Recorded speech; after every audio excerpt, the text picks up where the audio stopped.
अस्सलामु अलैकुम वरहमतुल्लाहि वबरकातुहू। अल्लाह ताला सबको अपने ज़मान में रखे और खुश रखे। आपको पता है जैसे आजकल गंदम की कटाई का सीज़न चल रहा है, तो किसान गंदम काट रहा है। मेरा बेसिकली जो रुझान है वो ज़्यादातर उन छोटे काश्तकारों की तरफ है जो इतनी गंदम उगाते हैं कि चलें उनकी थोड़ी साल की रोज़ी बन जाए, खर्चा पानी निकल आए और उनके अपने घर की गंदम बच जाए। ठीक है ना?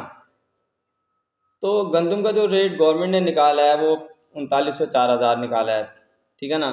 जबकि किसान को गंदम महंगी पड़ी है। गवर्नमेंट की अपनी मजबूरियां हैं, कुछ उन्होंने पब्लिक को भी कंपनसेट करना है। बहरहाल खैर हमारा टॉपिक ये नहीं है।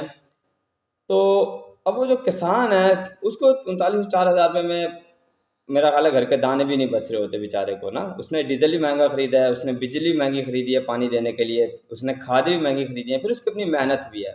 तो वो छोटे किसान जो बेचारे इस नीयत से उगा रहे होते हैं कि चलें उनको आखिर में कम से कम अपने घर की साल भर की गंदम बच जाएगी और थोड़ा बहुत खर्चा ही बच जाएगा जिससे वो घर का अपना सर्कल चला सकेंगे। तो उन किसानों से हम खरीदें और हम उनसे कम से कम ये तो कहें कि भैया आप हमें उस रेट पे गंदम दे दें जिस रेट पे आपको खर्चा पड़ा है।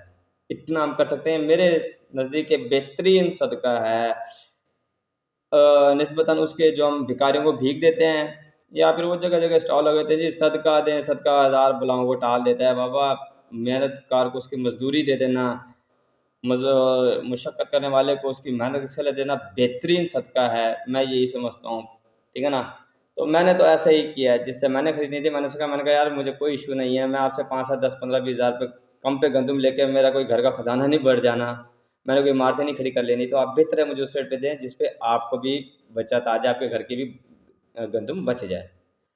तो अल्लाह ताला हमें अमल की तौफ़ीक दे और हिदायत दे, बस कोशिश करें इस पे अमल करें। दुआ में याद रखिएगा।